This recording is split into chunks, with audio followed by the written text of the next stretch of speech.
Board of Trustees of the Harris County Department of Education is now convened in a regular board meeting on Wednesday, January 17th, 2024, in room 502 at 6300 Irvington Boulevard, Houston, Texas, at 1:12 p.m. We wish to extend a warm welcome to everyone present at this meeting of the Board of Trustees. As trustees, we are here to set goals, listen to reports from the superintendent, approve budgets, contracts, personnel appointments, and set policy for the district. It is not the role of the board to make day-to-day operational decisions. The management and day-to-day operations of the department are the responsibility of the superintendent. We have policies and procedures in place to resolve concerns and issues. This is a public meeting of the Board of Trustees, not a meeting of the public. Prior to this meeting, board members received information related to items on today's agenda. Agenda items will not necessarily be handled in the order listed on the notice. The meeting is open to all who wish to attend and hear the matters discussed. During the course of this meeting, the board may determine that a closed session is necessary. In that event, the board will meet in closed session to consider matters duly posted for this meeting as permitted by section 551.071 to 551.084, inclusive of the Texas Government Code. I respectfully ask that you please refrain from talking while others are speaking and that cell phones are turned off or in silent mode. Thank you for taking time today and to join us and for your interest in the Harris County Department of Education. We will begin with our invocation by Alma Ochoa, Secretary for the Center for Grants Development.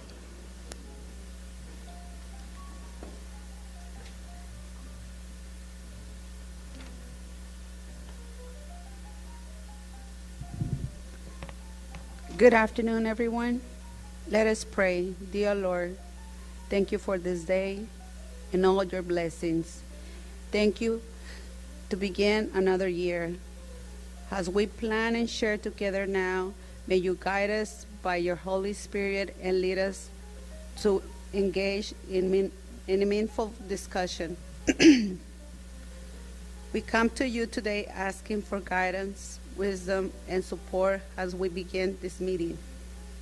Please pour out your blessings upon our students, teachers, staffs, and schools, and all community programs that Harris County has. Lord, we are here to discuss topics that will benefit the people in our community and county. Give us the wisdom to make the right decisions. Be our leader during the meeting. Show us the way because you have chosen us to be here. Amen.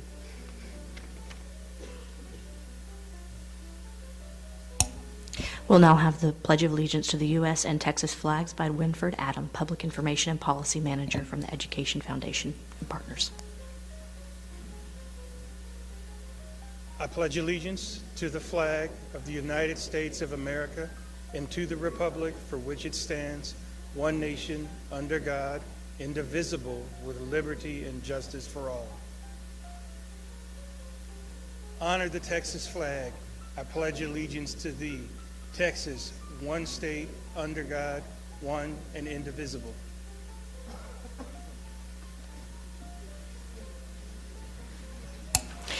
Moving on to open forum. We do have a visitor, Mr. Kirk Sides from the Houston Chronicle. Thank you for joining us today. And additionally, we have someone who wishes to address the board, Ms. Lisa Hickey. Please.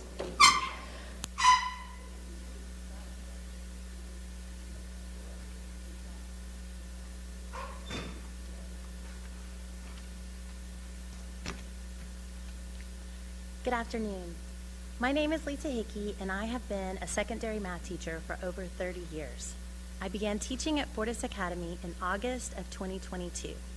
This past December 5th, 2023, I informed my principal, Mrs. Godfrey, and the HCDE Human Resources Department that I was resigning effective January 5th, 2024, a month's notice. On the last day of the semester, December 19th, Mrs. Martinez, the Fortis Recovery Coordinator, checked me out since Mrs. Godfrey had been away from campus for 5 days. I turned in my laptop, my keys, and ID badge. Superintendent Colbert has rejected my resignation, and it is my understanding that today he will ask this board to terminate my contract and send a recommendation to SBEC, the State Board of Educator Certification, to suspend my teaching license for a year. I am asking that you do not do this, but instead accept my resignation. I love HCDE and Fortis Academy, and the last thing that I want to do is stand here and say negative things. In every school that I have been in, I have always had a positive relationship with my principal, and they would happily employ me again. Principal Godfrey has a history of targeting individuals, and in November, I got picked. I chose not to file a grievance, but instead to look for alternative employment. I have provided valid reasons and email documentation to Superintendent Colbert on why it was in my best mental health interest to resign. Please investigate further before you vote.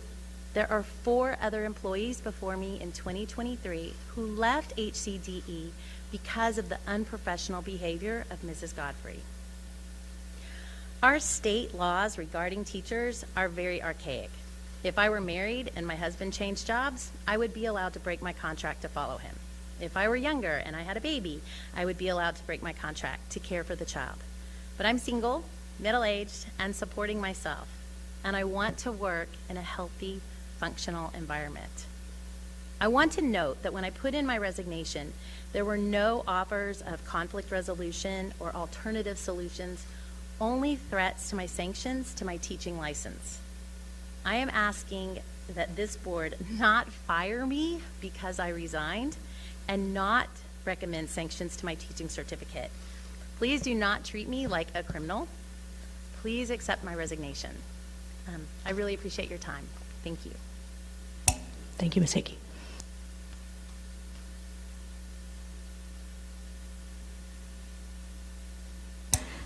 Next on our agenda is the Employee of the Month.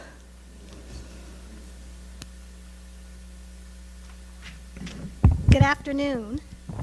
Today, we honor the first Employee of the Month for 2024, Ms. Norma Rodriguez, Executive Assistant to the Assistant Superintendent of Education and Enrichment. According to Chief of Staff Danielle Bartz, who nominated Norma for the award, Norma consistently looks out for her colleagues, putting the needs of others before herself. The care and effort she puts into her work help everyone who works with her do their best and serve the organization at the highest levels.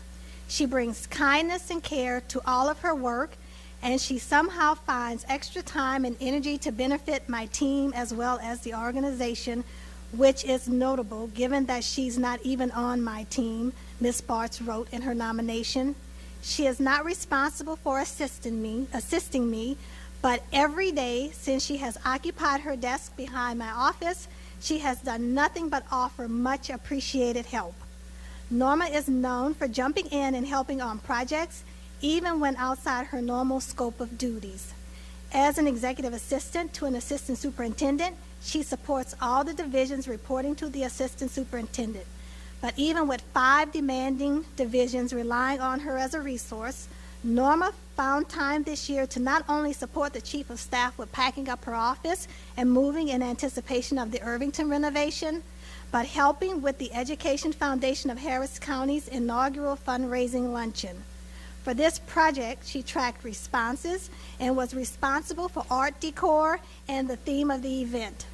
These duties quickly morphed into researching centerpieces, driving to different vendors to quickly assess capabilities, and helping to ensure the guests were appropriately accounted for. Before I realized what was happening, Norma was the go-to helper, tracker, figure-it-outer for our new foundation director and our first fundraiser, Ms. Bartz commented. When all was said and done, Norma was the number 2 person working on the foundation luncheon as a volunteer. Norma's colleagues routinely comment on the joy she brings to the office, always giving a sunny smile to everyone who comes by her desk and sharing her love of gummy candies when things get a little bit stressful. Her kindness, joy, and authentic love for others shine through in everything she does. Our comms team has prepared a short video about Norma and her contributions to the HCDE.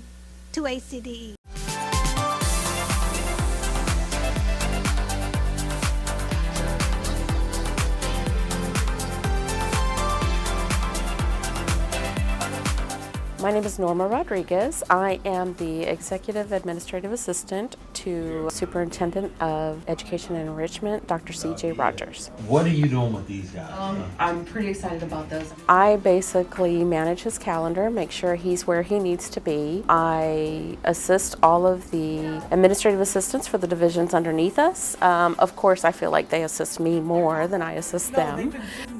The best word to describe Norma is she's just a selfless person. It has not only helped me as an administrator, it has also helped our entire department. It has also helped everyone in education and enrichment, because we know that we have somebody that's dependable, that's reliable, that's fun to be around as well, and just so loving and caring.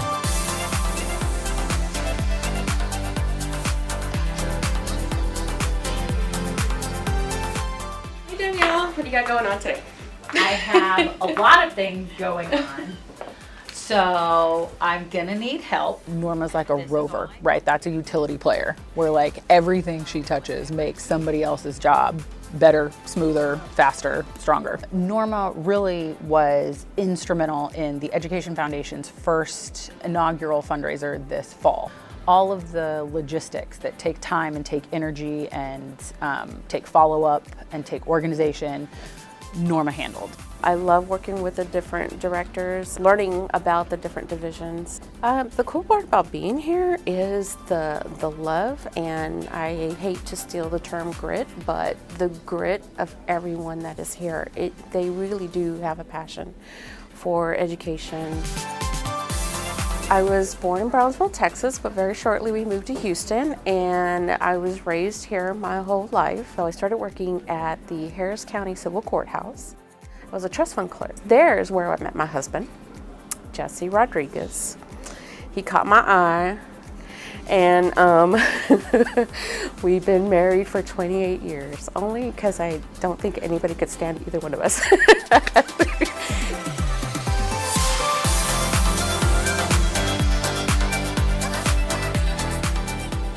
And that's where I started working on Scholastic.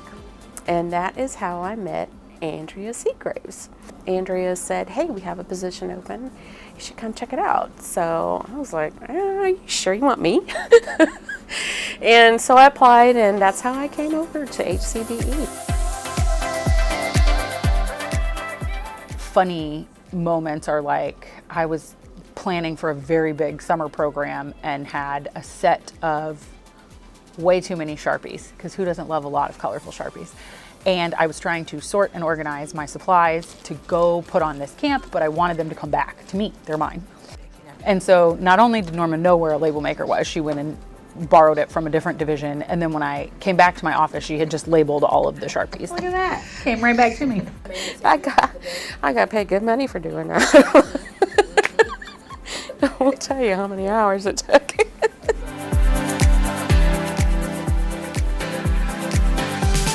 For anything else, she's a phenomenal person, and that comes through in every interaction that anyone has with. We've got the right person.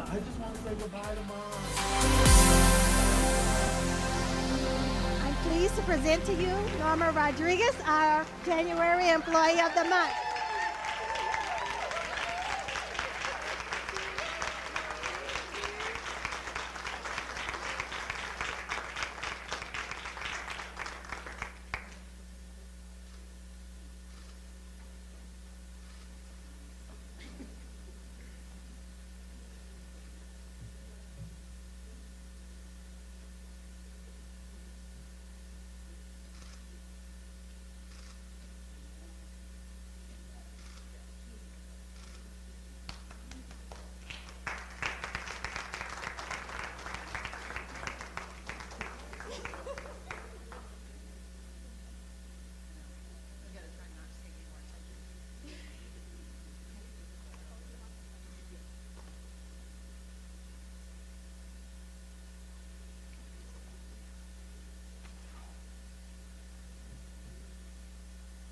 It's always my favorite part of board meetings. Thank you so much. We'll move on to the superintendent's monthly report. Thank you, President Duhan. Once again, want to just say publicly how much I appreciate our Board of Trustees. I see Trustee Davis is here. and just how much y'all support myself, the administration, our staff, but more importantly, your willingness to advocate for the people of Harris County. So thank you so much for that. Really just 3 quick updates. Today we had an audit subcommittee meeting. Jessica was taking minutes during that meeting, and we'll get it out to you, but we'll also have a report later on today to find out how exceptional we are with our budget processes. Selena. 2 other things is you have a card in front of you where we have our Early Childhood Winter Conference that will be going on January 27th. It will start at 8:30, and that's going to be, I don't have my glass, Kingdom Builder Center. So this is something that we've been doing for years, and it's usually well attended from elementary educators from all over the country. We'll have people come in from Louisiana to attend that. So it's a big event, and always have a really prominent keynote speaker. Finally, this month is the time of year where educators throughout the entire state of Texas get together to go to Austin for the TASA Midwinter Conference. This conference easily has got to be one of the biggest conferences, and probably in the country.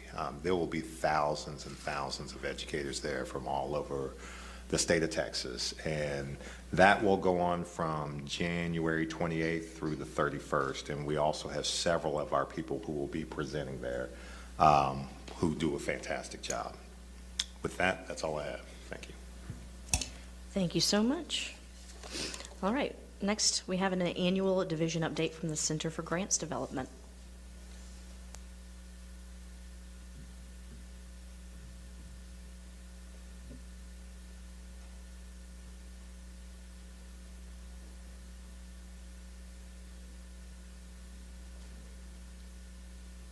My apologies. If we could, we would like to move up our audit presentation. Sorry.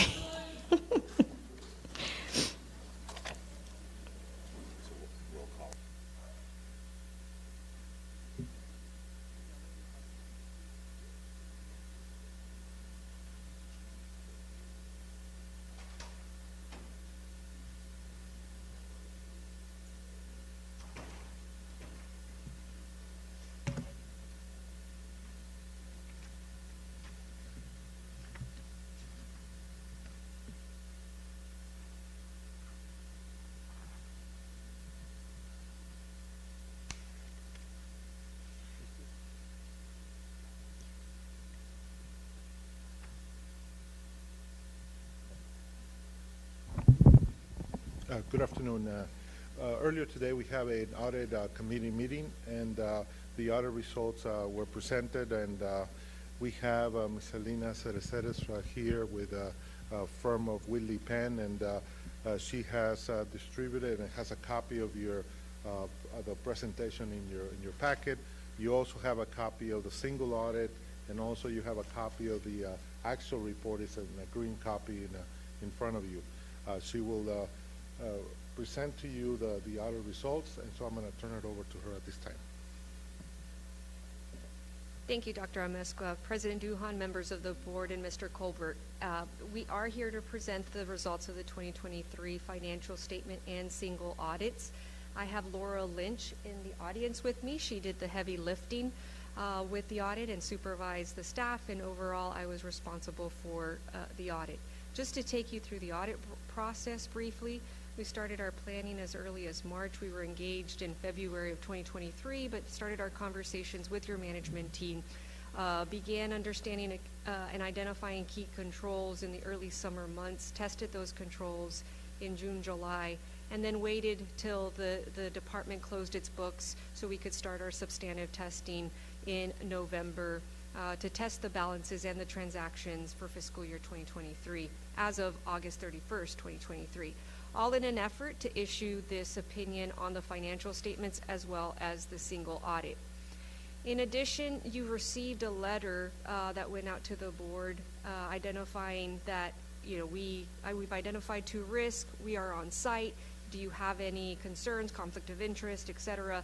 But this was new in our communications at the planning stage. It was there at the final results of the audit last year, but this year, just letting you know that every entity has these two risks, management override and revenue recognition, and it's our responsibility to design procedures to mitigate those risks from an audit standpoint. The department's accounting policies and methods are evaluated, and this year, and they're all in accordance with industry standards, but all governments across the United States implemented or had to evaluate whether GASB number 96 subscription-based technology arrangements applied to them. The department evaluated and it did not apply to them. This is the sister pronouncement to leases, and so every year they'll have to take this into consideration along with leases. So this standard indicates that if you have a long-term software contract that extends more than a year, you have the right to use the asset offset by the liability. And so again, this is something that will have to be evaluated. We didn't have any disagreements or difficulties in conducting our audit. We understand that it is a disruption to the normal operations of your management team, so we do thank them for fulfilling all of our requests as early as the late spring, early summer months. The last piece of audit evidence that we received today was the management representation letter, where your management team, Dr. Amesqua and Mr. Colbert, indicated that nothing was withheld from us to conduct our audit. As far as consultations with other audit firms, we don't believe that happened, and that would usually occur if there was a difference in opinion as far as accounting standards are concerned, and we're not aware of that. And then anytime we're asked for advice on accounting matters or compliance matters, our response is not a condition our retention as your auditors. Finally, there are two estimates, meaning that we don't have a piece of paper, but the OPEB and pension liabilities are actuarially determined by the state's actuaries. And then the allowance for doubtful accounts applies to your service receivables as well as property taxes. And that's based on historical collections as well. As far as internal controls, these are the areas that we focus on. In the audit committee, we went into a lot of detail, even to the point of getting granular with your attributes, and we won't do that here. But just know that we spend a lot of time over payroll and non-payroll, procurement, information technology, looking at access rights, etc. Specific federal test as it relates to your major federal programs that we'll see here in a bit. And we also look at your service revenue. We look at the collection, we look at the rates, etc., to make sure that the billings are correct. And on the procurement side, we look at the department's own procurements and those procurements that come through choice partners as well. At year end, our substantive procedures start with analytical procedures, flux and ratio analysis, and then we move on to predictive test, looking at property taxes based on historical collections or the collection rates. What should property taxes be based on appraisal values, etc. Then we vouch, we look at invoices, we look at bank statements to make sure that those amounts that hit the bank also were recorded in the general ledger. And then finally, we'll look at third-party reports and then confirm directly with third parties for your bonds or cash and investment balances. And we can always look at your TEA payment report, the comptroller's report, or download reports directly from that your management can download for us from Health and Human Services for especially, for example, the Head Start program. Now, all of this to say that we are issuing an opinion, and an unmodified opinion is where everyone wants to earn this. It represents a clean opinion, and that anyone that picks up this annual financial report can rely on the figures presented therein. And so we are pleased to report that you are receiving an unmodified opinion over both the financial statements, and here in a bit you'll see also over your federal programs. We don't have any internal controls over internal control findings over your financial reporting, nor any compliance findings. The federal programs that, do you have a question, Mr. Colbert? Yes, sir. You were talking so fast, I missed that. So what was that again? Unmodified or clean opinion. Unmodified or clean opinion. How long have you been doing this since I've been here? 9 years? Probably, yes. What do you think I'm going to say? Awesome. So an unmodified opinion is the highest level that you can get based on your standard. That's correct. That's the highest level. Correct. What did we get last year? unmodified, and the year before that, and the year before that, yes. So for like 9 years, we've gotten an unmodified opinion. Dr. Amesqua, is that right? Which is the highest level, right? All right. So that you would consider that because of the frequency, the consistency by which we've gotten the highest standard for 9 years in a row. That's correct. You would say probably, I'm just guessing, but you would say that that is exceptional. That's correct. Can you say that word for me, please? It's exceptional. There we go. All right, you can continue.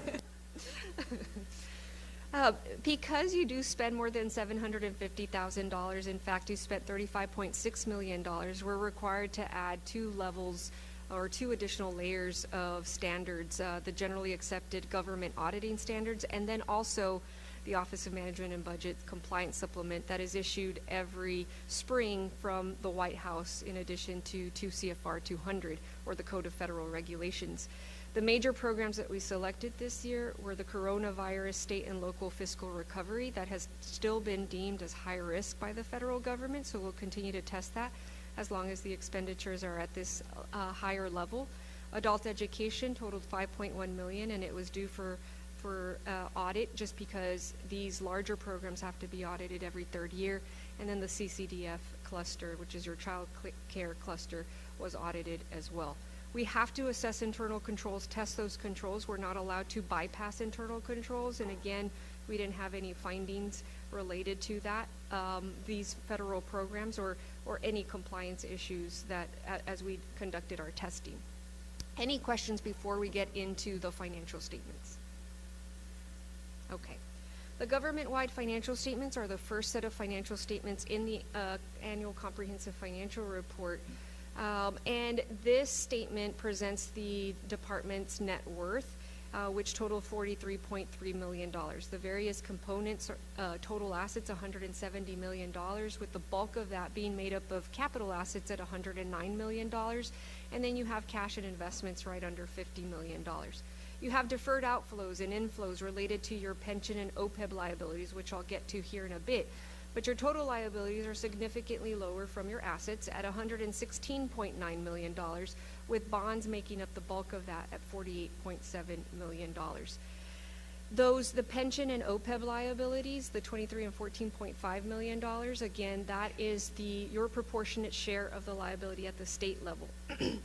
This liability is actuarially determined, and your proportionate share is your contributions as the department divided by all of those that contribute into TRS. You won't have to write a check for $23 million or $14.5 million, but you will need to continue to contribute into TRS on behalf of your employees, and the employees will do so as well at the statutorily determined rates.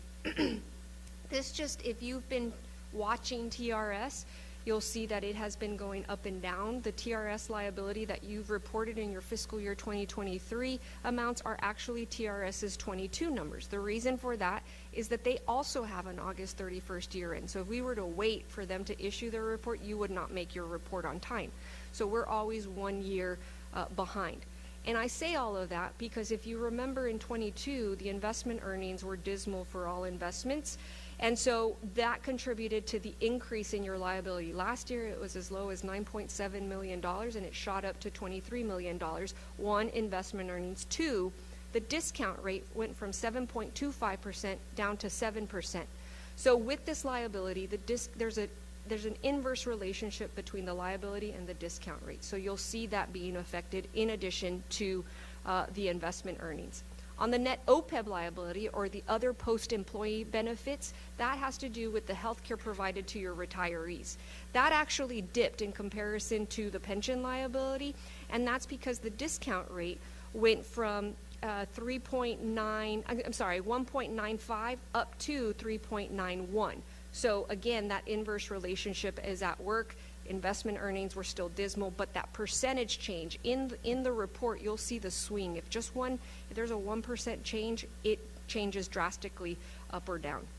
So that's just information sharing so you can see what the trend is for TRS. And unfortunately, you don't have control over that liability. Now, we move into the general fund. This is what you're accustomed to seeing on a monthly basis for your budget. Actual revenues were $59.3 million and actual expenditures were $56.4 million, and you were within those budgeted amounts. You exceeded the revenue and you came under budget on the expenditure side. Your fund balance decreased by $200,000. However, that includes transfers in and out, a net that was about $2.7 million or so, but you actually $3.1 million. You actually added through operations $2.9 million just through the revenues and how you spent the funds. So overall, it decreased in essence because of the transfers out to for the PFC debt service and internal service funds as well. So your ending fund balance, so this is what rating agencies look at, is your fund balance, and so does the state, is $25.7 million. And it has various categories, and unassigned and assigned is what typically rating agencies and TEA looks at, 17 million and 6.1 million respectively, and that's always compared to expenditures. The $2.5 million of committed fund balance can only be removed through board action. It was brought onto the scene by board action, and it can only be removed by that same type of action. Now, before we get into analyzing the fund balance, we'll look at revenues. We'll see that your revenues did increase by about $7 million from last year to this year, with property taxes increasing $3 million. You have tuition and revenues increasing $2 million. But look at those investment earnings and other. The bulk of that is your investment earnings at $2 million versus the other local revenue at $339,000 last year. Again, we're seeing your investments performing better. When we look at the general fund expenditures, the bulk of your of those expenditures are made up of your special schools, your therapy services, and then department-wide at $15 million, $13 million, and $9 million, or 27, 23, and 15%. Last year, the expenditures were $51 million, so they increased by $5 million. But again, your revenues increased by more than your expenditures, so that's where you were able to add a little over $2 million to the fund balance before transfers out. So when we look at your unassigned fund balance compared to expenditures, your expenditures at the $59 million level would indicate that that $17 million of unassigned fund balance would last for 110 days if all revenues were to cease. If we add on the $6 million of unassigned fund balance, that would equate to about 150 days. The recommended is about 90 days. And just really what we discussed in the audit committee meeting as well is that your property taxes for the new year do not start trickling in until late December. So you really need 3.5 to 4 months of cash flow through this fund balance at the beginning of the year. And then once the property taxes start flowing in, you're back to normal operating cash flows. And again, you're a little different from a school district because you don't have the foundation state program for state aid that school districts have and can depend on. Now, this is a really good indication to see where your fund balance has been in relation to your expenditures. And so if we aggregate the assigned and unassigned fund balance, you have never dropped below that 25%. You've always been above that. And so when you look at your fiscal year 2023, it's at $23 million, which equates to that 41% of your expenditures, which is about the 150-day mark. And so again, you haven't fallen below the recommended amount, which allows you to, be prepared for an emergency or having to act quickly for operations if needed. Our contact information is shown here if you have any questions after this meeting. But I'll take any questions at this moment that you may have. Does anyone have any questions? Seeing none. Thank you very much. Yeah, please.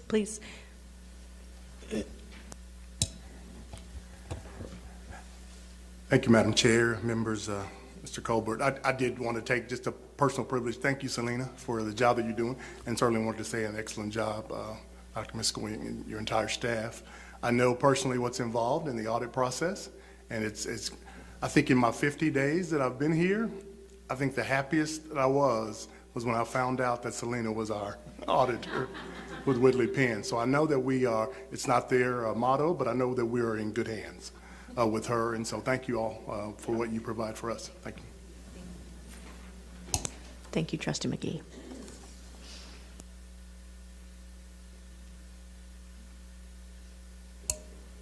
We'll vote on that later. Let's vote on that later. We present. Okay. So now we'll have, the annual division update for the Center for Grants Development. Thank you very much. We were just going to do it during the consensus, non-consensus.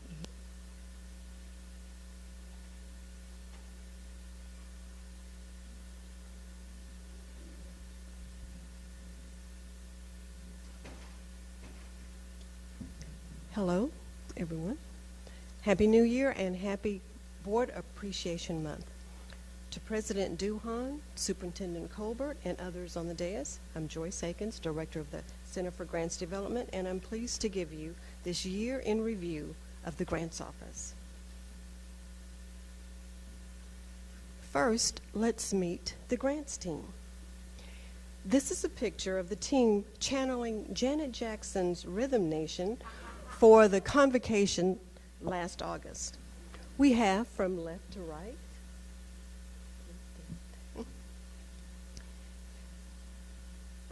Crystal Frazier, Development Associate, Almo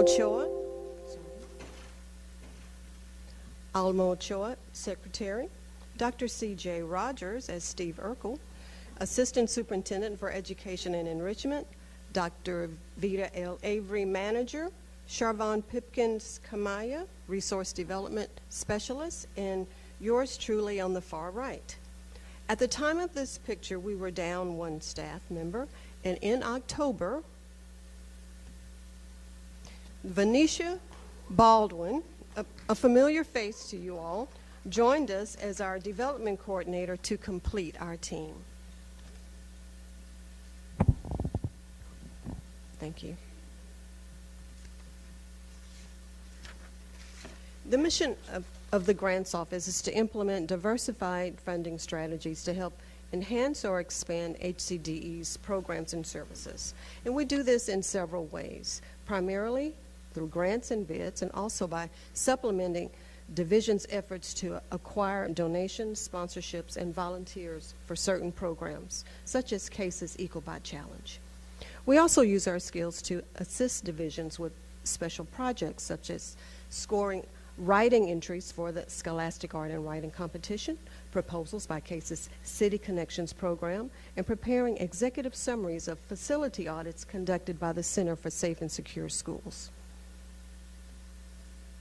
In FY23, we served 8 divisions you see listed here, with a mixture of grant applications, bids, soliciting donations, sponsorships, volunteers, and special projects that I mentioned previously.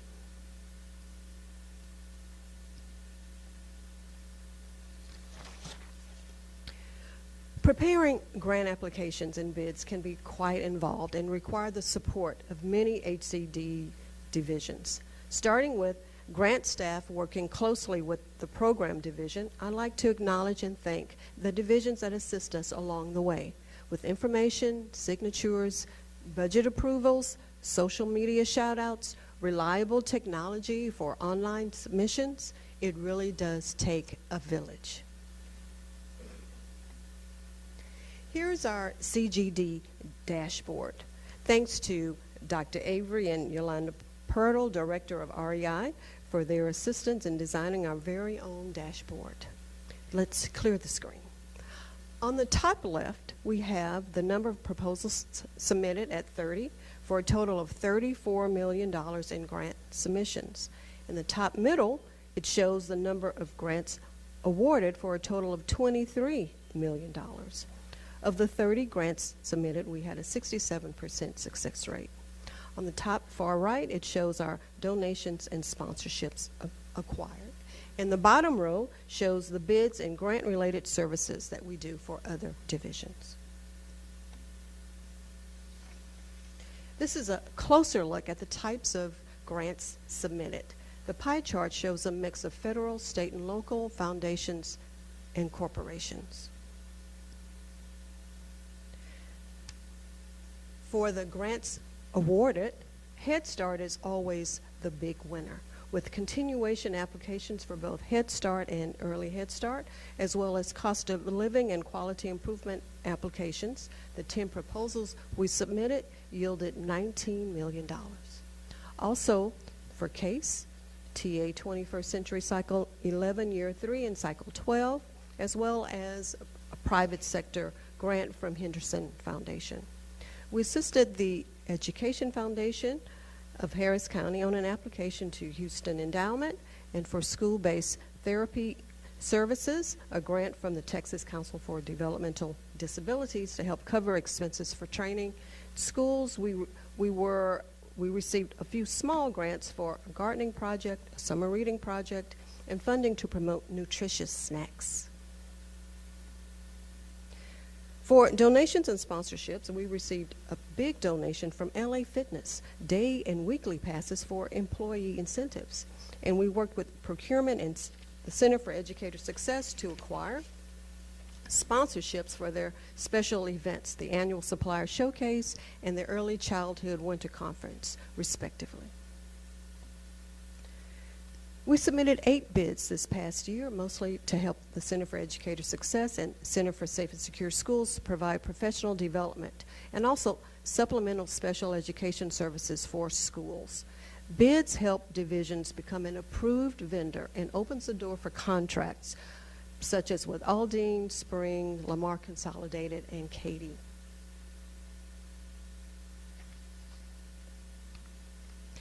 Our other services included reviewing and scoring art and writing entries for the Scholastic Art and Writing programs, as well as projects for CASE. We also provided grant workshops during the summer and assisted in evaluating nominations for Teacher of the Year for the Houston Area Alliance of Black School Educators. To assist the Center for Safe and Secure Schools, we prepared 6 executive summaries outlining their work in Humble, Spring Branch, A-Leaf, Lamar Consolidated, Aldine, and Deer Park. And the summaries compile results of numerous facility audits conducted by the Safe School staff. Our key highlights include our work with procurement for their internal procurement annual supplier showcase, also known as IPASS. These are the logos of the sponsors we helped the division obtain. The event focused on small businesses, and the grants office also gave a presentation on grant writing tips. The grants office worked with HCDE's Research and Evaluation Institute to revive HCDE's Institutional Review Board, or IRB. The IRB reviews research studies to ensure that they comply with applicable regulations, meet commonly accepted ethical standards, follow institutional practices, and adequately protect research participants. Dr. Vita Avery, manager of the grants office, is the chair of HCDE's IRB. Other members of the IRB include staff from REI, Dr. Amesqua, Dr. Rogers, and we also have a non-HCDE person as required, and that is Dr. Darlene Bro. HCDE is registered as an IRB with the Office of Human Research Protections in the U.S. Department of Health and Human Services.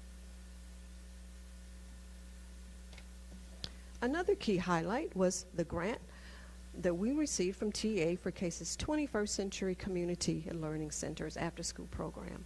We were awarded $2 million for Cycle 12 to provide comprehensive after-school services to 10 campuses across the county, including Crosby, Sheldon, Galena Park, HISD, Spring, and Southwest Schools Charter System. We also work with divisions to maintain positive relationships with several funders and that have chosen to invest in our programs. Funding is not automatic, and we have to make sure we submit quality proposals and steward the donations effectively. We're happy that we've been able to maintain a high satisfaction rate with the divisions.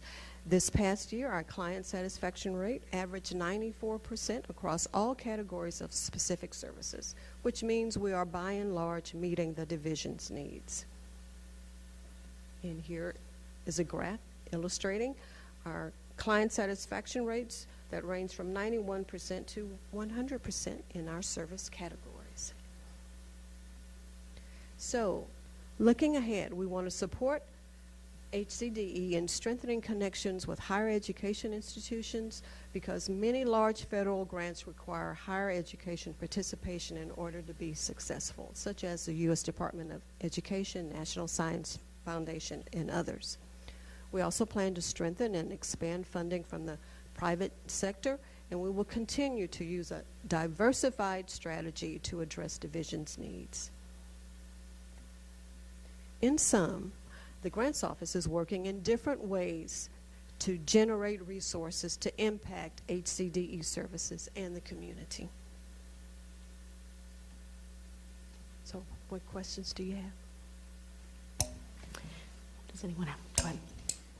I'd just like to say how important our grants department is for HCDE. We have many federal programs here, but not only that, I mean, y'all are the area we seek out to bring supplemental support to some of our other services that sometimes there's not funding to do some of the innovative programs we want to do. But those campus level people or whatever division level specific people don't either have the time or know how to seek after a grant and then appropriately apply for one, whereas for y'all it happens effortlessly. And so I just want to tell you how much I appreciate you and all the people in your division and all the assistance that they provide to all of the divisions of HCDE and the professionalism by which you go about your work on a daily basis. So thank you for that. And thank you. Does anyone else have something they would like to add? No. Thank you so very much. We appreciate it.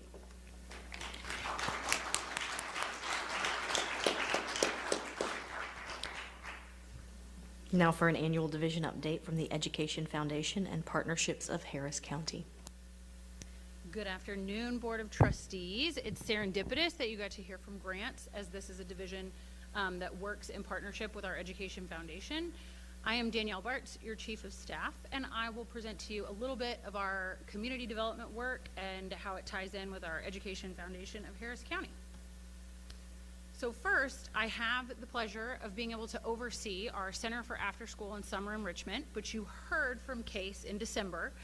I also have the pleasure and stress of overseeing government relations, and we are all thrilled that we are not currently in a legislative session. So today we'll focus on our Education Foundation, which ties into our external partnerships in the community. And so on my administration team, you heard from Winford Adams today, who led the pledge. Winford, wave. And Winford is our policy manager and our public information specialist. Winford is our face of transparency with the public when they want to know what are we doing with our tax dollars, or who are our programs, or how many people are they serving. He is the back and forth answering questions when individuals and businesses want to hear about our contracts, our work, etc. And then we have a new member of our team directly involved in one of our partnerships that Joyce spoke to. The Houston Endowment has given us a 3-year grant to do civic engagement work. And we have Miss Avery Springer, wave, who just finished her master's and moved here from Illinois to experience her first cold days in Houston. And so she will be our point person on civic engagement out in the community across Harris County on behalf of that Houston Endowment grant. So a great team.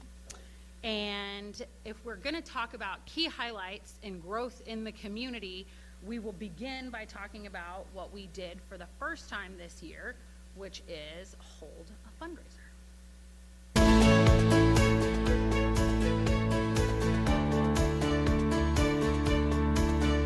Today is really important for the Education Foundation of Harris County because it's our inaugural fundraising luncheon. Scholastic is the program we're highlighting today, but beyond programs, we want to directly help with what school districts need when they need it. Education, I think everybody agrees, is one of the most important foundational things for our society to succeed. And I think that as we see budgets tighten, it's important to make sure that our first fundraiser that we've had in almost 2 decades is focused on the arts, because it is one of the most important things that foundational to our community to be able to bring out creativity and allow people to shine in their own way.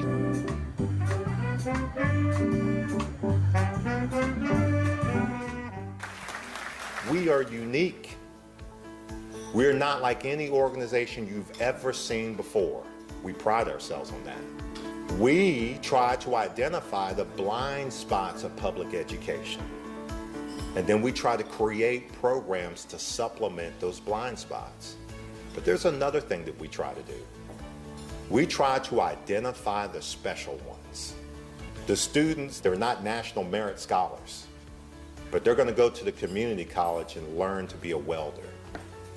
We try to support, recognize, and bolster those exceptional students through our scholastic program. But I appreciate the support that you provide Harris County Department of Ed, the Education Foundation, but also do the same in inspiring more private entities, philanthropic entities to combine and support, and let's work together to change things for the better in our society.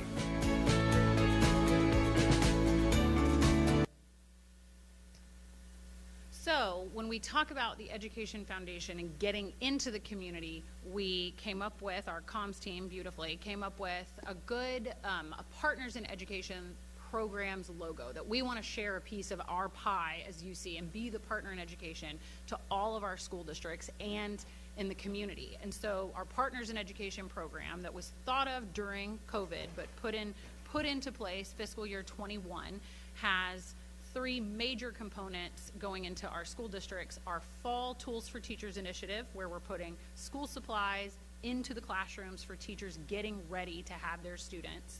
Our Project Grant Awards, where teachers and campus leaders get to tell us what didn't make the cut in the budget that would really impact students and learning that year, whether it's keeping them safe or technology to keep them moving quickly, or all of the above. And then in the spring, we've rolled out scholarships for graduating seniors. So students that want to take the next step in their education and they literally can't see how to do so.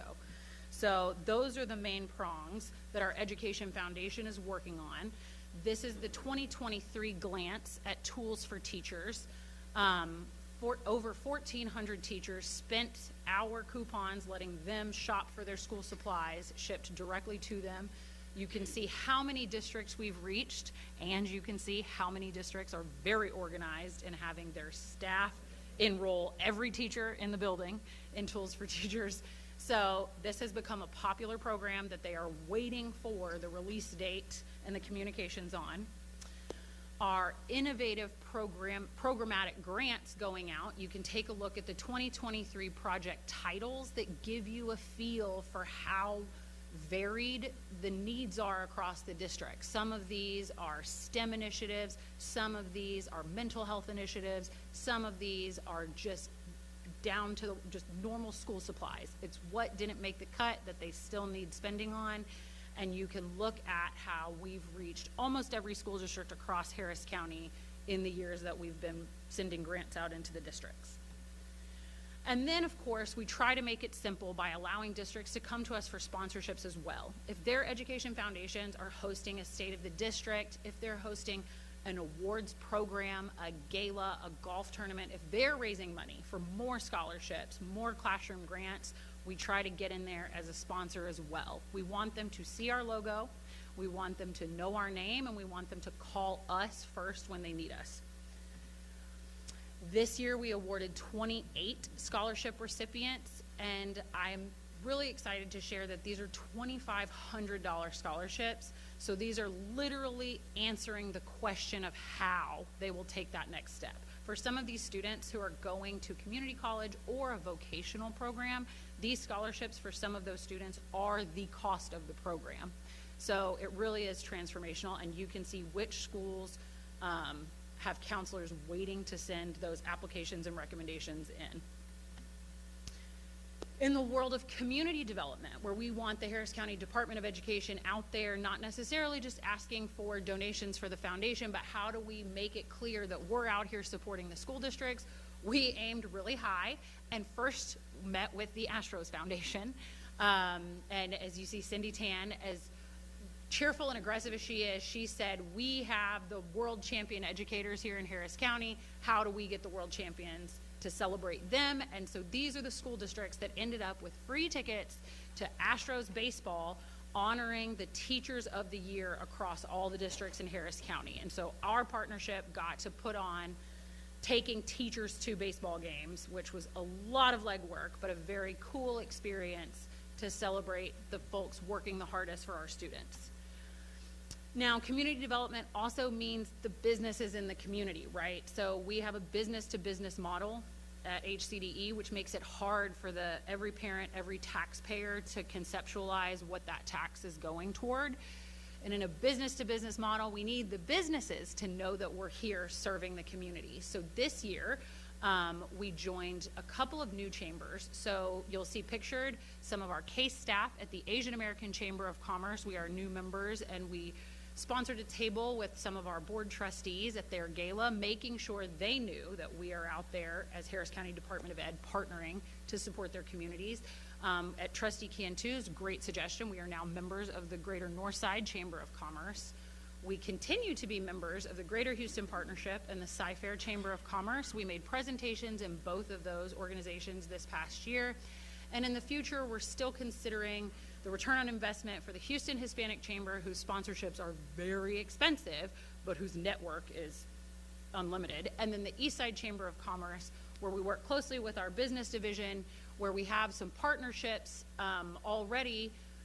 We're members, and they look to our postings, our government postings, but where can we be more present in presentations and tables, putting our services out there at their events. So those bottom two our eyes are on them for this coming fiscal year. Community development means partnerships with local government. So you see we've got photos with council members from the city of Houston and with officers and from our county commissioners. We need our local government officials to know who we are, and we want them calling us when they have education questions or when they're dreaming of expanding programs on the ground. We want to be that first call, and that's what these relationships do. And then here you've got a picture of some of our Education Foundation board members here at our annual fundraiser that you saw. Our list of permanent directors, which include our superintendent and up to 3 trustees that you all decide at any given time. And then you'll see our current board of directors. We have 2 spots open on our board of directors for the foundation, as in we currently have space to bring on 2 more. And we have a couple of board members that, because of career and personal reasons, are going to get too busy to serve. So if you all know of people in the community who would like to serve on the Education Foundation of Harris County's nonprofit board, we are looking for new volunteer board members. This is a summary of how the Education Foundation of Harris County brought in an additional $100,000 this year. That's over and above what HCDE gives for the Partners in Education programming. And so the breakdown of how much of that came in at the fundraiser, how much of that came in kind, how much of those were corporate donations, and how many of those came from our employee giving here at HCDE, because we literally have the best and most dedicated staff who believes in this mission. This is just a list of this year's new corporate sponsors. So it is our goal to grow this list, and hopefully these corporate sponsors become examples in their industry and help us bring on more community and corporate sponsors. So our future goals are, we are hiring a new director of community development and partnerships. We want to increase annual donations all the time. Every year we want to increase donations. You heard Joyce say it, we want to diversify funding sources. So it's great to have programmatic grants, it's great to have an annual fundraiser, but how do we get across industries, people in the community paying attention to the work we're doing? And then of course we want to expand our current Foundation board and hopefully in doing so expand that network for our community engagement. So that is community development and the Education Foundation of Harris County. What questions do you have?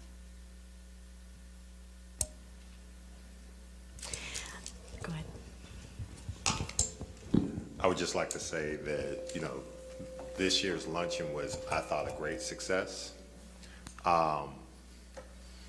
You know, our aspirations is for the foundation to ultimately be completely self-sustaining, but it's really the flanking move for HCDE to provide supplemental support to the school districts in ways that they can't do for themselves. And we've found that that has been a blind spot in many different school districts, either from the perspective of teacher supplies and teachers needing equipment supplies that they have paid out of their own pocket for many years, which is a pet project that you see Trustee Duhan staring at me because she came up with that.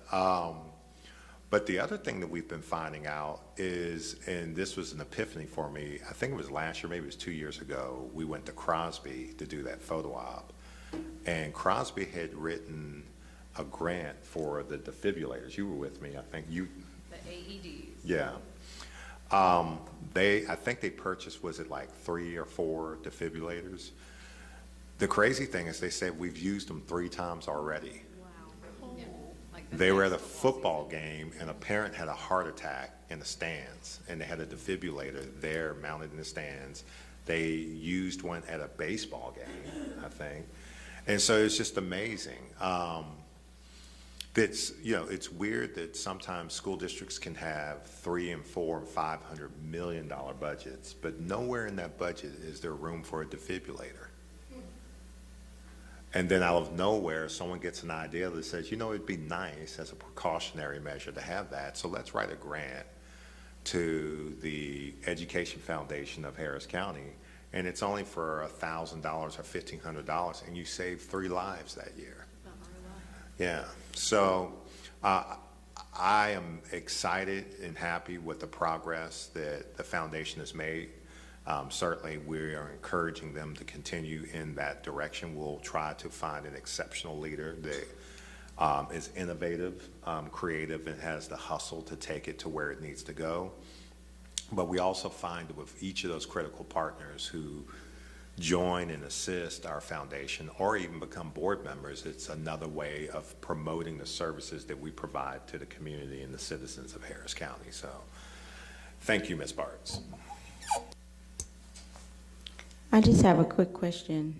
Did you start off with, first of all, thank you for what you do. Did you mention civic education at the beginning?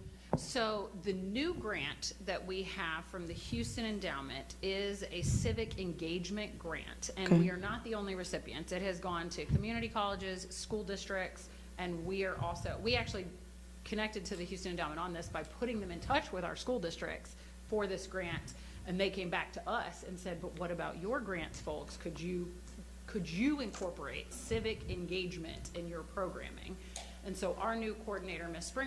Springer, will be working across CASE, adult education, our schools, and Head Start to engage with parents and students on elections, election timing, voting requirements, and what's on the ballot in elections, to see if when we're already educating the community and our students, can we also educate them on the civic process and how they can engage. Okay, and so later would you be able to present that to us once you all develop that strategy or plan? And absolutely. Okay.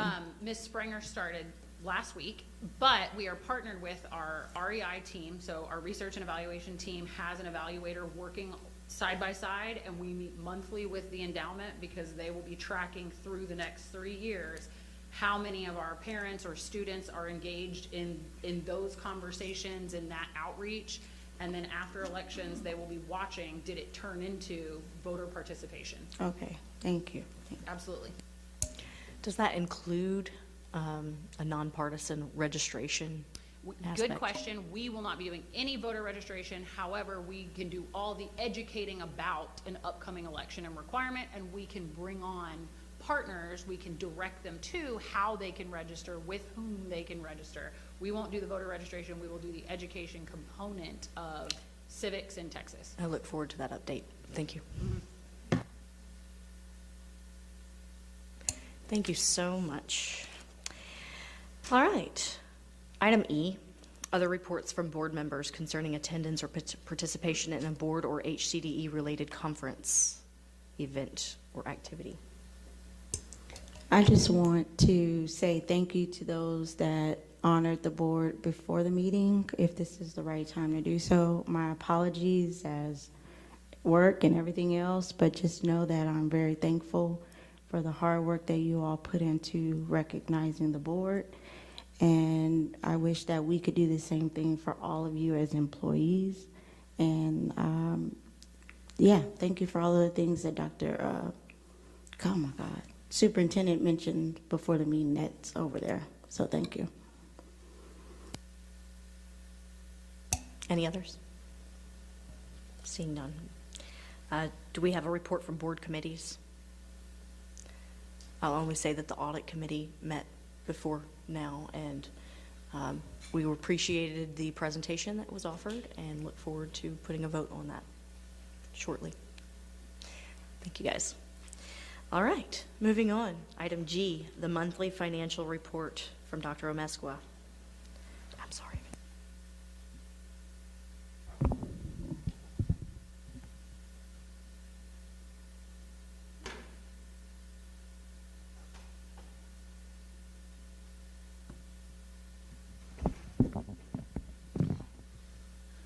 This is the one of two reports that we'll be presenting today.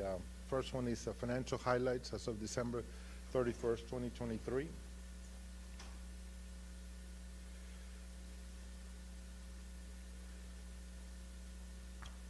All our reports are posted on our website, and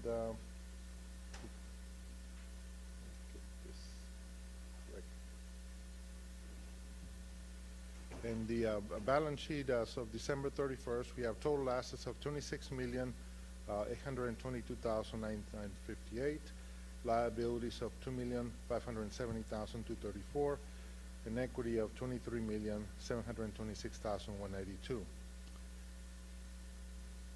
Our unaudited fund balance for this fiscal year, we're at a negative $1,445,842.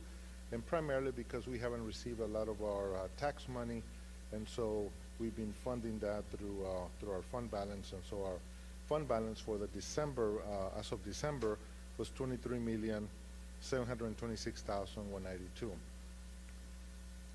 Our financial and ratio indicators. This is 4 months September, October, 4 months into a year. The first indicator, percentage of fund balance to general fund expenditures ratio, we're at 102%, just like we were the same thing a year ago. Working capital ratio, we're at 24 million versus 25 million at the same time last year. The unassigned fund balance ratio, we're at 82% versus 66% from a year ago.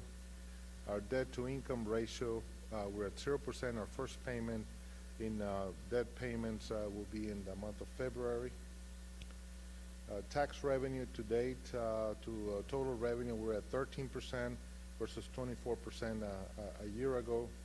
Indirect costs, we're at 3.4 versus 3.2 versus 3.4 at the same time last year. A lot of our tax monies are coming in the month of January, so sometimes the latter part of December they post them until January, so you will see a large number in the month of January when we present the monthly financial statements. The fee-for-service revenue ratio, we're at 31%. Last year at the same time, we were at 27.5. Our growth ratio, we're at 32%, up from 26% from a year ago at the same time. We had a budget amendment previously at $526,532 of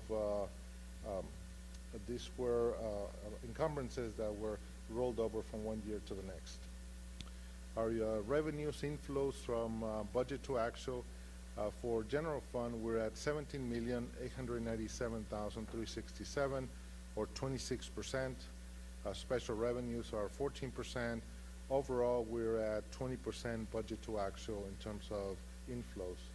Our outflows or expenditures, we're at 31%, and our grants or special revenue funds, we're at 37%. So overall, we're at budget to actual at 37%. This is the fourth month out of the year, so if you compare that to a flat 33%, we're within the amount that for the general fund expenditures.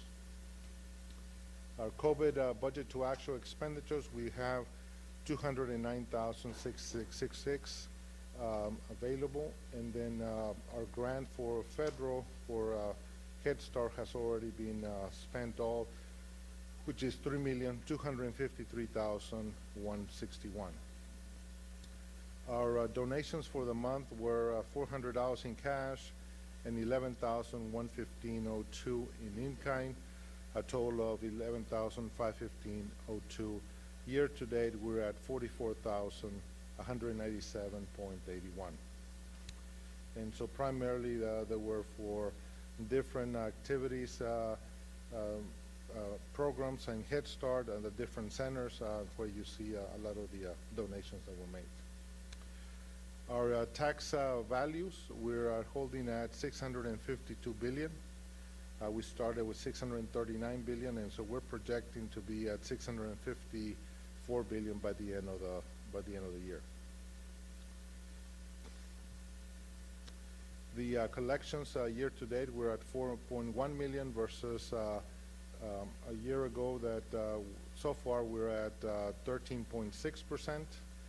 This number will increase in the month of January and February, where a lot of our tax monies will come in. HCAT fees 67,592, and tax office fees at 88,708. So we are at 13.6% in collections. Last year at the same time we were at 23.2 in collections at the same time. Our disbursements for the month are 5,563,293, 526 disbursements, 644 transactions, and 6 ACH transfers. The segment division data as of December, we have the Center for Educational Success, a benefit variance of 512,460, records management at 443,652, therapy services 1,240,798, and schools at $731,092. Choice Cooperative, it's at a 76% ratio, so the benefit variance is a positive 2,869,626. There are no amendments for the month of January. We're proposing some amendments in the month of February for maintenance and construction projects. Our educational foundation update. Funds available in the foundation of Harris County is $691,534. That includes a lot of initiatives, and so you'll see here the detail of each one of those purposes and initiatives per program. In terms of the least revenue projects and update on those, we continue with the small business program and construction. So for the 3 projects that are undergoing right now, AB East is achieving a 15.2% small business program. Adult Ed Center 42.85%. High Point East 52.29%. We also prepared a small business program for 2023. This is for fiscal year 22 to 23. And these are the highlights. There's a report in front of your packet that includes the detail. And the disbursements in 2023 22-23 were 48 million. Out of those 48 million that were adjusted to 23.4, once you take out government disbursements, construction, and things that are not, that basically are procured that are through an interlocal agreement, from that 23.4 million, 7.3 are small businesses, of which is basically 31%, or 73 vendors. For those 73 vendors, 2% are minority business enterprise, 24% are small business enterprise, and 5% are women business enterprise. We're in the process of securing the ethnicity of the businesses through a survey. So once they respond back, then we'll provide the data once those 73 vendors respond back to our survey.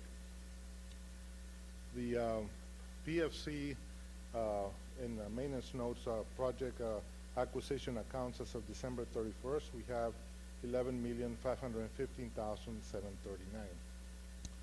Out of that, we have AB East at 99%, Irvington 95% from the current committed project, Equine Center 0, High Point East 93%, Adult Ed 94% of year-to-date as of December 31st. And for the capital improvement plan for 2020, that included the Irvington building, and that was phase 1. Phase 2 includes a additional funds for the Irvington building of $6 million, HVAC systems, roof systems, furniture, IT infrastructure, a total of $16,133,000. This one is projected for February, so we will bring back a timetable based on the issuance of those maintenance notes for February and closing in March. Equine Center projected for 2025 is still pending at this point in time. So the timeline for the maintenance note is we wanted to get the audit report and the POS preparation in January of 2024. We will proceed with the bond rating and then issue the sale in February and then close in March. The team members of the finance team include our financial advisor, municipal advisor is USCA Capital. Oric Arrington underwriter is RBC Capital, and Underwriters Council Holland and Knight. That's the report for the month of December. What questions do you have? Please.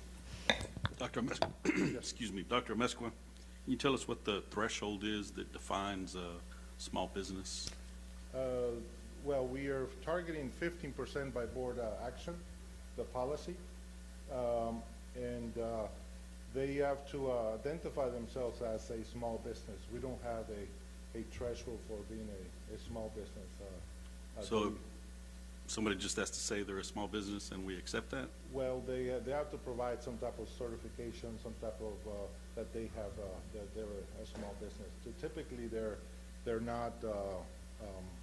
I don't have off the top of my head what is the dollar amount that constitutes what a small business is. Typically, all those small businesses are individuals that are minority businesses or women-owned businesses, and so they have a certification. So we're accepting certifications from the city, the county, any other? City, county, yeah.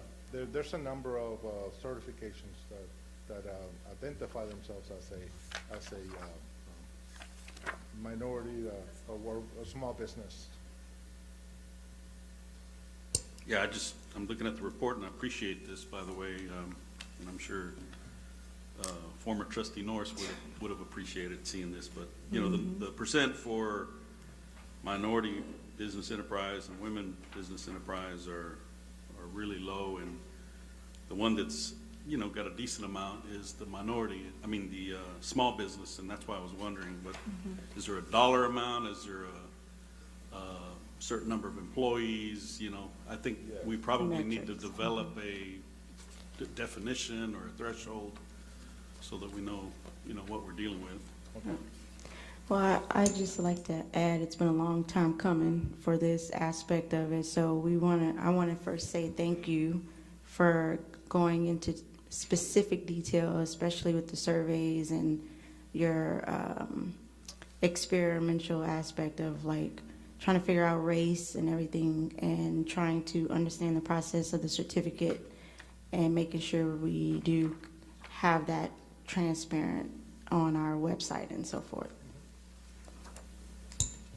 Just to clarify, Trustee Cantu, policy CV local already sets out the department's small business program and does have a very finite definition of to be eligible as a small business. Under the small business program, a business shall, and this is citations from the Code of Federal Regulations, demonstrate that the firm's gross revenues or receipts or number of employees, so it's either of those, averaged over the past 3 years, inclusive of any affiliates, as those are specifically laid out in the Code of Federal Regulations, does not exceed the size standards as defined by pursuant to Section 3 of the Small Business Act, or have one of the eligible small business certifications from Port of Houston Authority, SBE certification, Metro, SBE, City of Houston, SBE, Fort Bend, ISD, Stafford, MSB, or any other certification agency specified by the department in the actual procurement solicitation as may be appropriate for that particular procurement. Okay. Did you say CVB? CV. Just CV, yes, and local. Oh. No, you're good. It's there, just CV. Yeah, local. And then right there. Oop, oop, up.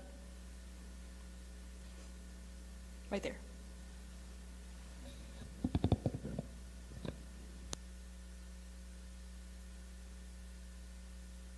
That's perfect, by the way.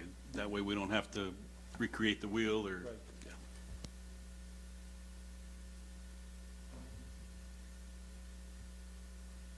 We will continue with the survey, and then we will post this right now, and then as we get that data, we will bring another report breaking it down by ethnicity, and then also post it as well. And the methodology, right? Sorry? And your methodology of how you are conducting this, right? Yes. Okay. Yes.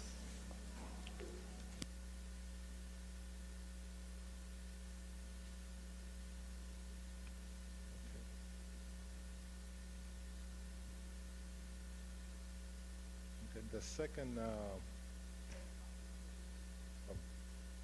sorry.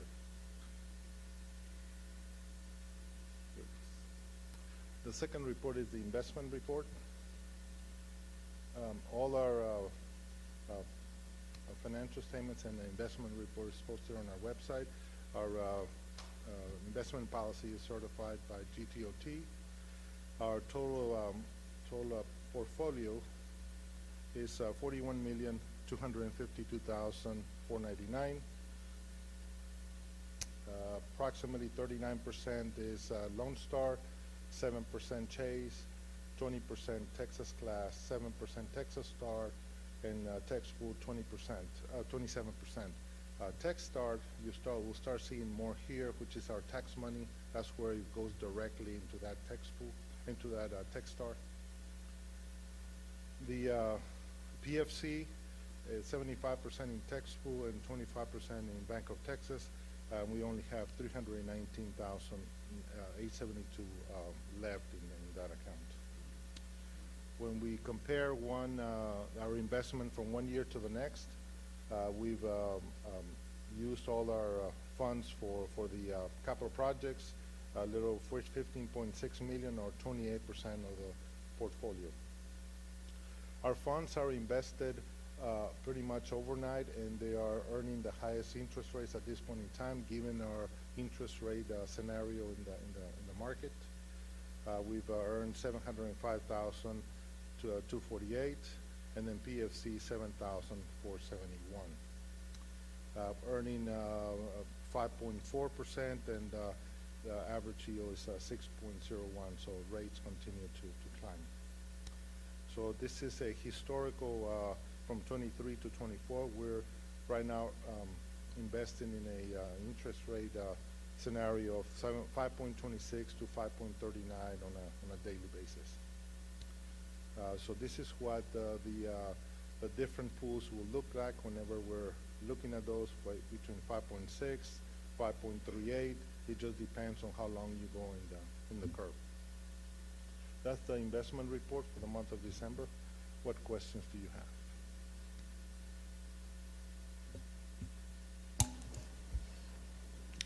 Do I see any questions?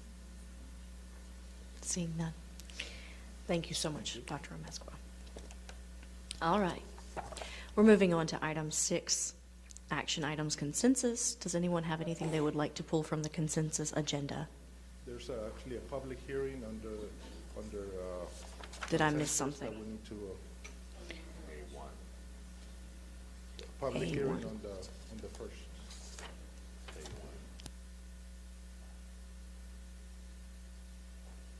Okay, so public hearing on annual financial management report for fiscal year 2023. Okay, will be pulled. Thank you. Anything else? Okay, I want to pull item D2.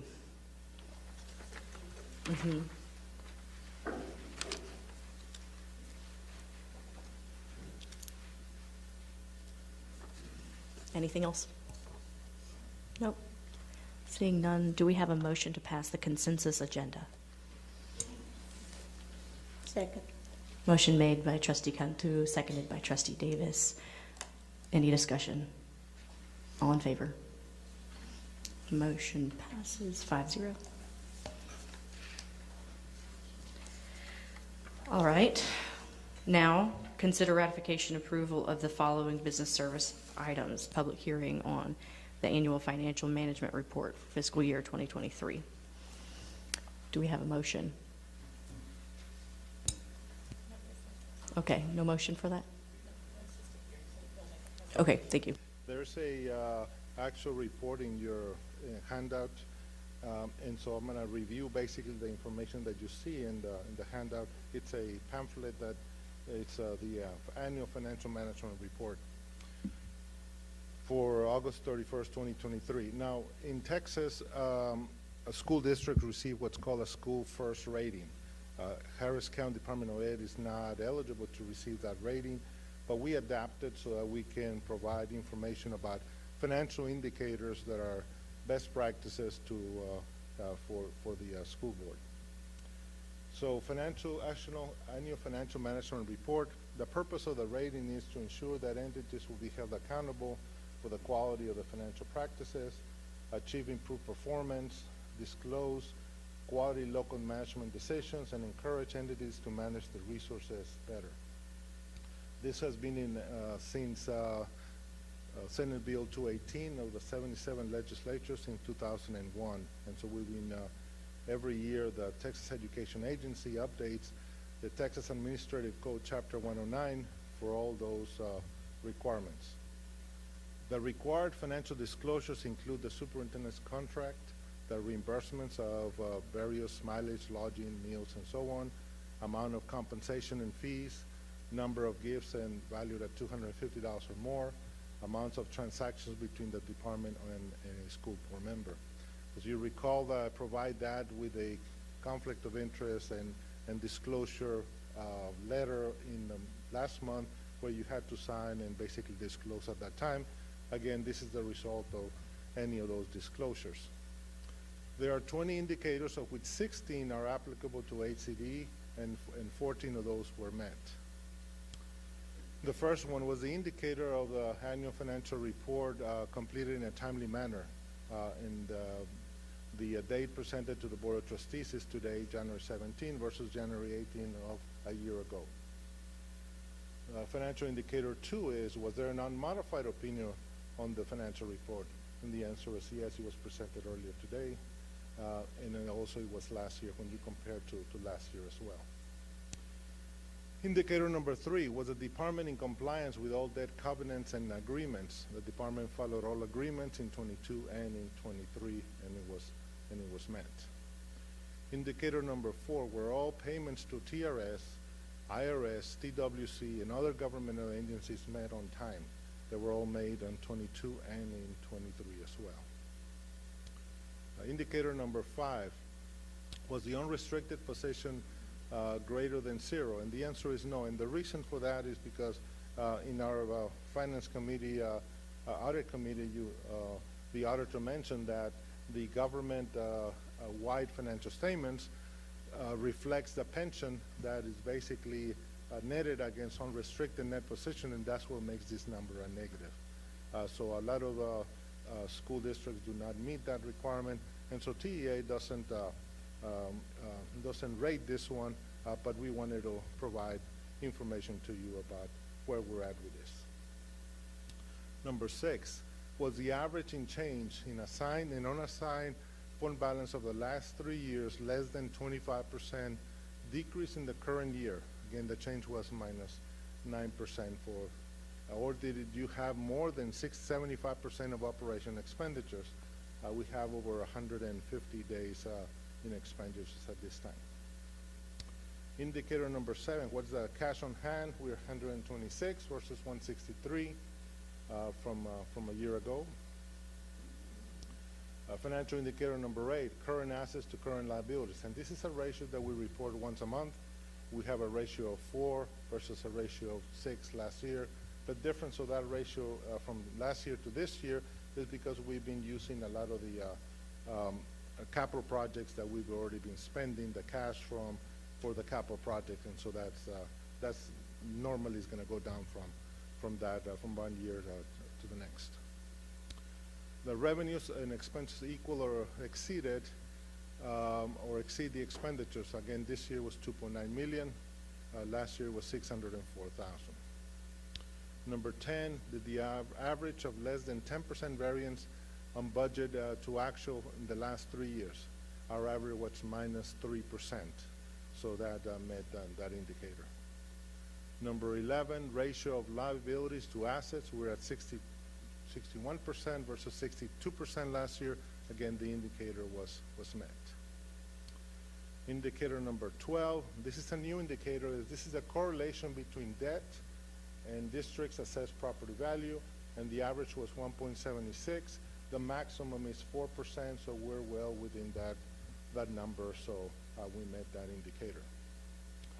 Indicator number 13 doesn't apply, 14 does not apply, 15, they're all based on ADA, 16 does not apply, 17, was there any disclosed instances of material weaknesses in internal controls?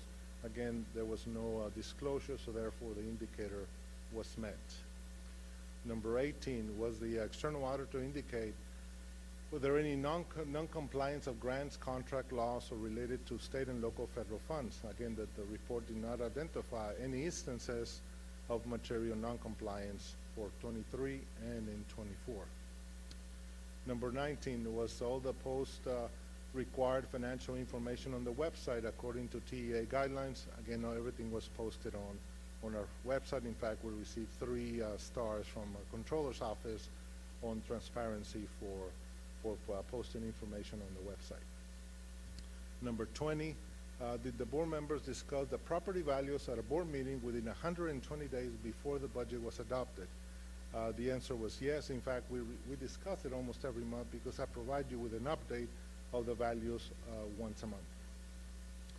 And then the certification, and what questions do you have regarding the report? This is just a required public hearing, any comments from the public, and then just to have a public hearing in public as well.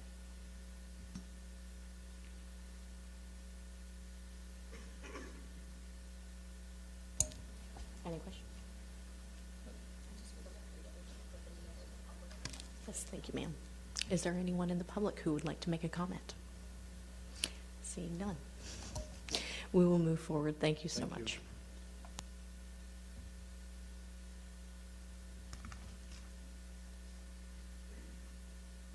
Okay. We don't have to vote on this now, though. Okay. So we want to look at item D2, approval of the contract award for job number 24018MR. I just want to know a little bit more about this contract number.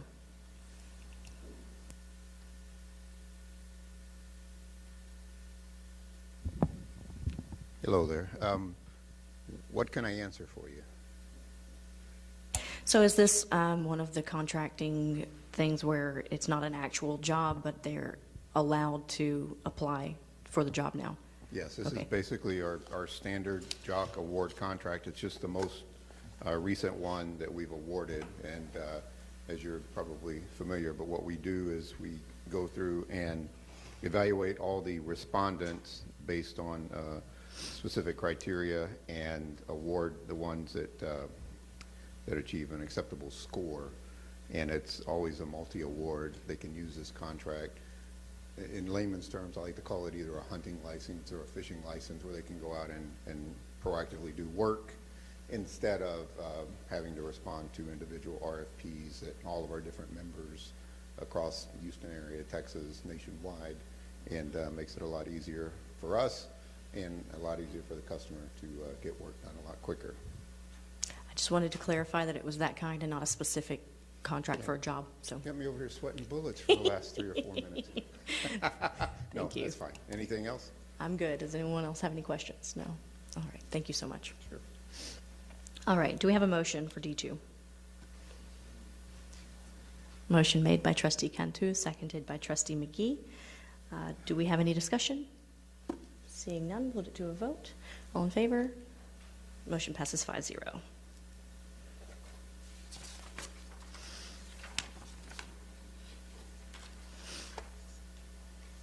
All right, we're going to the non-consensus items now. Item 7.1, approval for information technology services to purchase servers and storage arrays from DataVox Job 22041 KN01 for an amount not to exceed $717,436,000.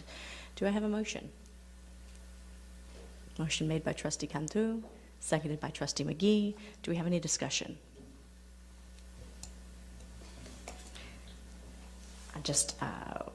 I'd like a little bit of clarification on this one.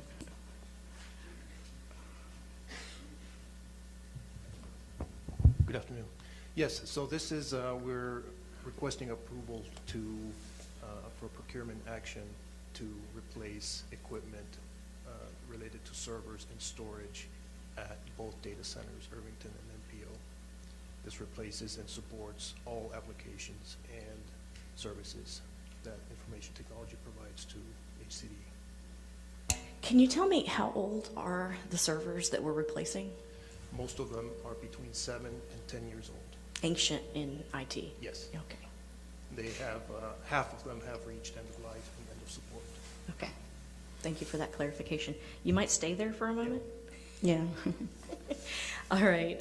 All in favor of 7.1? Motion passes 5-1, 5-0, sorry.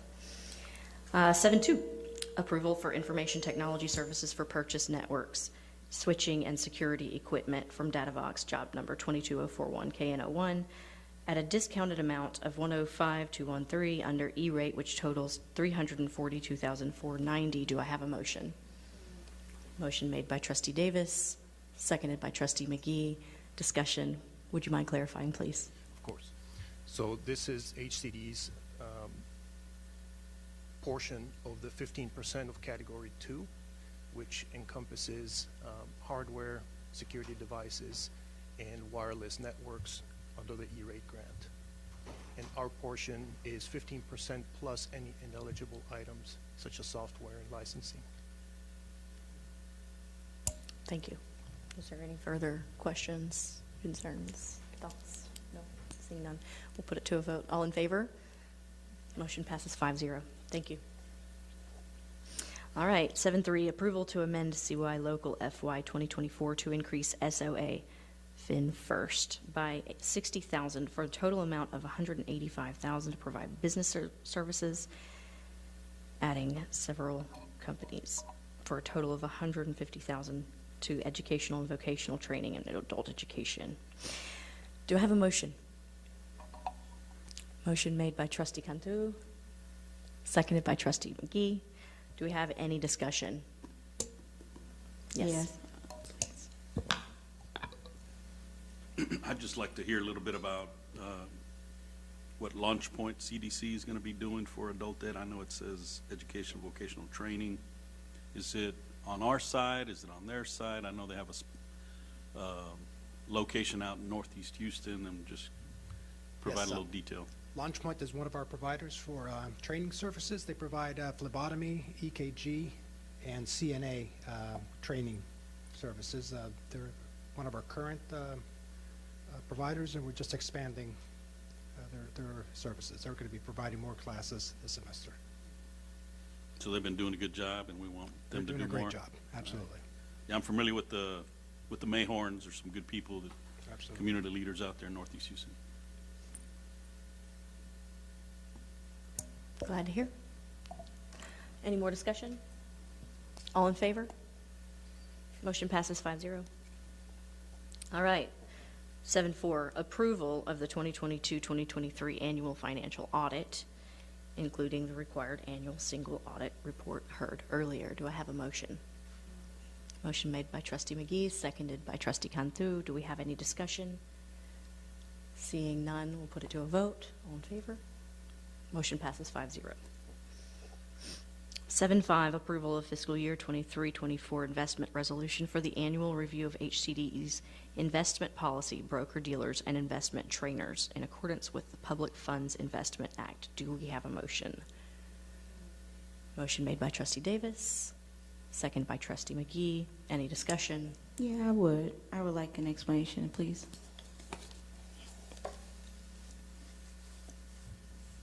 Under the Public Funds Investment Act, we're required to review the annual investment policy and any brokers or trainers to be approved.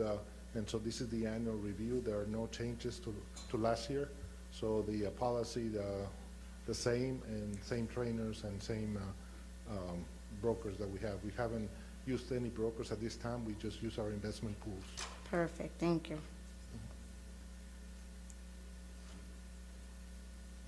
Any further discussion? No. Seeing none, we'll put it to a vote.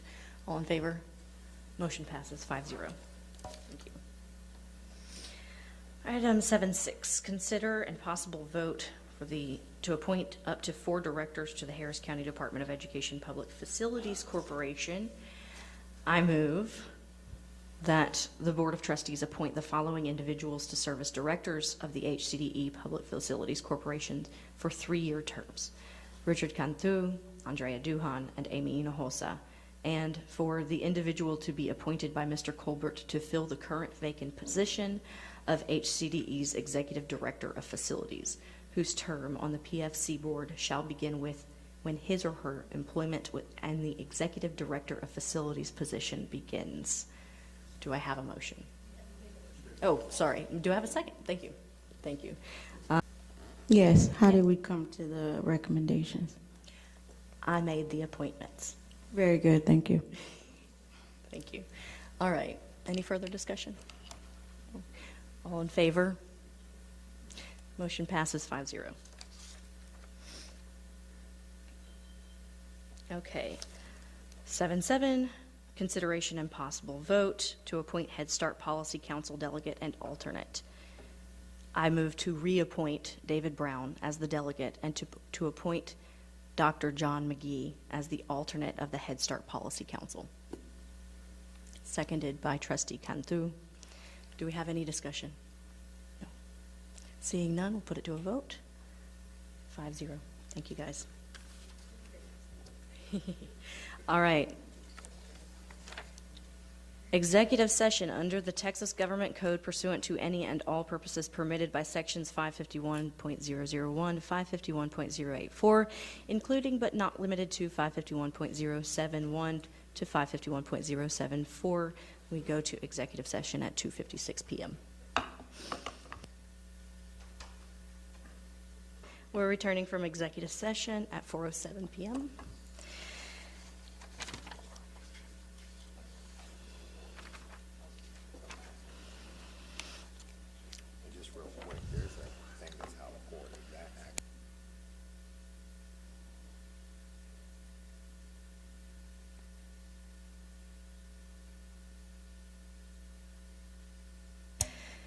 Okay.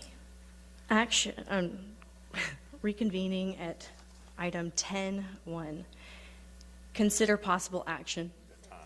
It's 4:07 p.m. Consider possible action whether Chapter 21 term contract teacher at Fortis Academy failed without good cause to comply with the resignation requirements of the Texas Education Code and abandoned her contract with HCDE. Do I have a motion? Seeing none.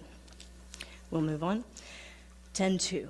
Consider possible action regarding superintendent's recommendation to propose termination of Fortis Academy's teachers' Chapter 21 term contract for good cause as determined by the board. Do I have a motion? Seeing none. 10.3. Consider approval of resolution regarding SB 763. Do I have a motion? So moved. Motion made by Trustee Dick, seconded by Trustee McGee. Is there any discussion? Okay. We will take a record vote now. Trustee Davis, how do you vote?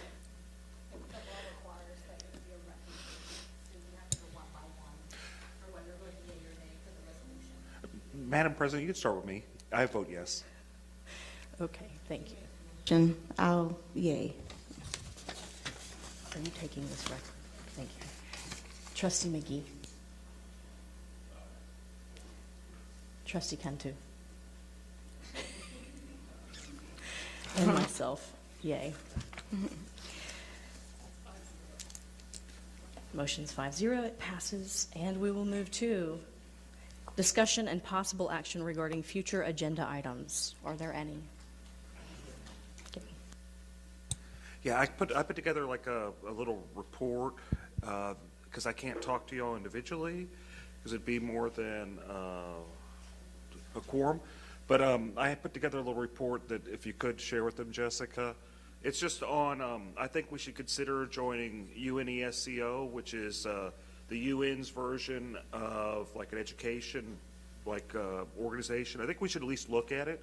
I think there's a lot of benefits for it. I lay it out in like a 6-page paper. I did a little report. I'd ask that the department, in the future, maybe we put it on an agenda that the department looks at it. I can go over all the, the benefits, and you're gaining international education resources. It's a platform to showcase kind of the things we've done. It's an opportunity for educators. I really go into it pretty deep in that report I put together. I think we should look at it. I encourage y'all to look at it, and ideally in the future, maybe we put it on the agenda and consider, at least maybe the organization could consider what it would look like if we did decide to join UNESCO, which is the United Nations version of like an education board. And there's 200 other organizations that are involved that are education based.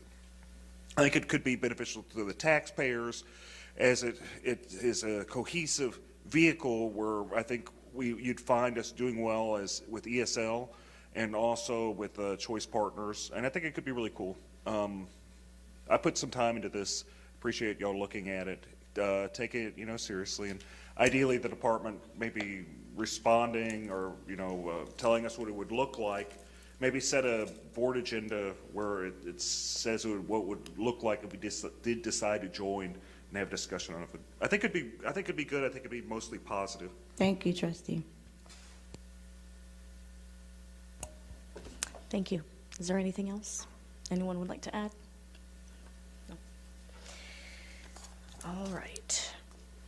We're done. So we're going to, do we have a motion to adjourn?